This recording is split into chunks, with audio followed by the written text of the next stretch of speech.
So thank you to the incredible members of my cabinet. They're doing a phenomenal job. Everybody pretty much agrees to that, including our newest member, Secretary of Homeland Security, Mark Wayne Mullen. Thank you, Mark.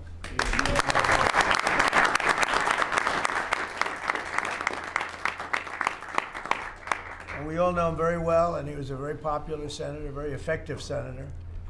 Effective probably being the more important word. JD, don't you think? Yes, sir. And we wish you a lot of luck.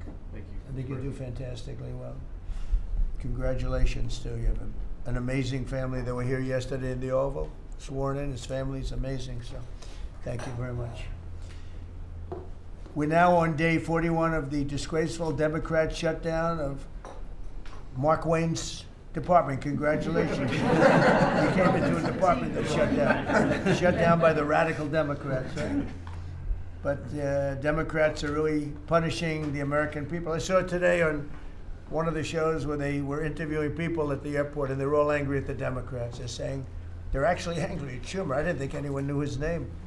One woman said, that Schumer is disgraceful. He's a disgrace to our country. But they're angry at the Democrats. They know what's happening. But they're punishing the American people, including travelers at airports, all in the quest to return to open borders and give amnesty to illegal alien criminals. They want to give amnesty to some of the criminals that came into our country, just about all of them, actually, if you look at it. They love sanctuary cities, which is a sanctuary for criminals. They want to make sure they're taken care of. That's what we're fighting about. That's really what they're fighting. They don't talk about that, but that's what they're fighting about. They want to protect criminals. In many cases, 11,888 murders. Many of them, I will say, are gone now because of us. We got them out. But still have some left. Should have never happened, should have never been allowed to come into our country.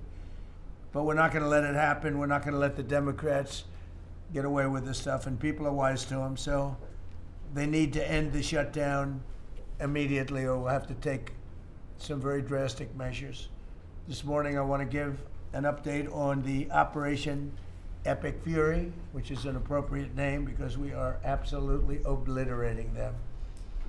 Over the past 3 weeks, we've been hitting Iran's military capabilities at a level that few people have ever seen before. People never knew there was such a capability. We have the strongest military anywhere in the world by far. I built it during my first administration, and I used it during my second administration. Unfortunately, because I'd rather not have to use it. But it's a display of force and precision and skill like nothing the world has really witnessed, although you got a pretty good witnessing of it in Venezuela also. That was a smaller version of what we're doing now. We're crushing their missiles and drone stockpiles, destroying their defense industrial base. We've wiped out their Navy completely, their Air Force completely. We've wiped out a large percentage of their missiles, and the missile launchers. Without the launchers, the missiles don't do any good. And we've knocked out probably close to 90% of the launchers, probably more than 90% of the missiles themselves. Between some they fired and more than they fired, we knocked out. We've also destroyed a lot of the factories. We're continuing to do that, but a lot of the factories where they manufacture the drones and the missiles. The drones, too, are way down, but the reason they're down is they go one way and they don't come back, because for the most part, we're shooting them down. But we also are able to, we've really done tremendous damage to the places where they make them. And just so we set the record straight, because I've been watching the Wall Street Journal's fake news and all these stories that get printed like, oh, I want to make a deal. They are begging to make a deal, not me. They're begging to make a deal. And anybody that saw what was happening over there would understand why they want to make a deal. But they say, oh, we're not talking to them. Anybody would know they're talking. And only a total fool. And they're not fools. They're very smart, actually, in a certain way. And they're great negotiators. I say they're lousy fighters, but they're great negotiators. They are begging to work out a deal. I don't know if we'll be able to do that. I don't know if we're willing to do that. They should have done that 4 weeks ago. They should have done it 2 years ago.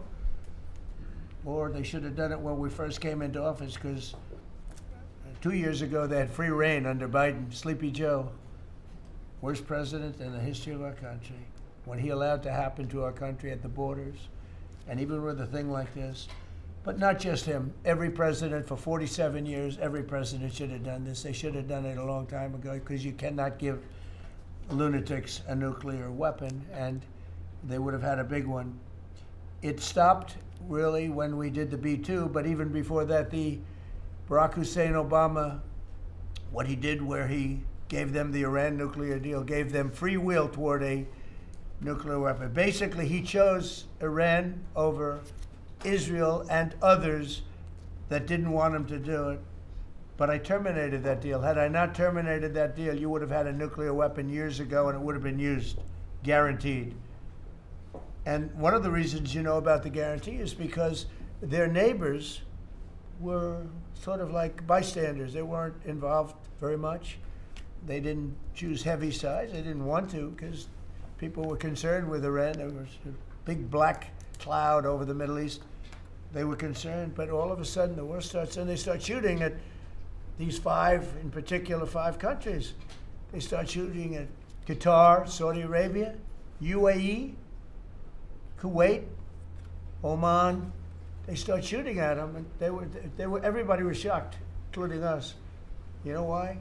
Because they're sick, and they had a plan to take over the Middle East. And some of those missiles that were shot at them were locked long before we even started this process. They were locked and loaded and aimed at those countries. They wanted to take over the Middle East. But we happened to come along, so it wasn't so easy. So right now their Navy is sunk in the largest elimination of a foreign Navy that has taken place, maybe ever, but certainly since World War II. Their Air Force is gone. Their anti-aircraft and communications capabilities are totally dismantled. And one of the problems they do have when they deal with us is we deal with people, and the people aren't able to communicate with anybody else. So, because all of their leadership has been gone. The first level is gone, and they met to pick a new level, and they're gone. They're all gone because they didn't make a deal, and because they're sick people. They're really sick. They're really sinister, sick people. And if anybody thinks it was okay to have a group of people like this to have nuclear capability, nuclear weapons, and if we didn't attack with the B-2 bombers, they would have had a nuclear weapon within 2 weeks of that, maybe 4 weeks. But between 2 and 4 weeks, they were planning to have a nuclear weapon. If we didn't hit them at that time with the B-2 bombers, and one of the great air raids in history, maybe the greatest.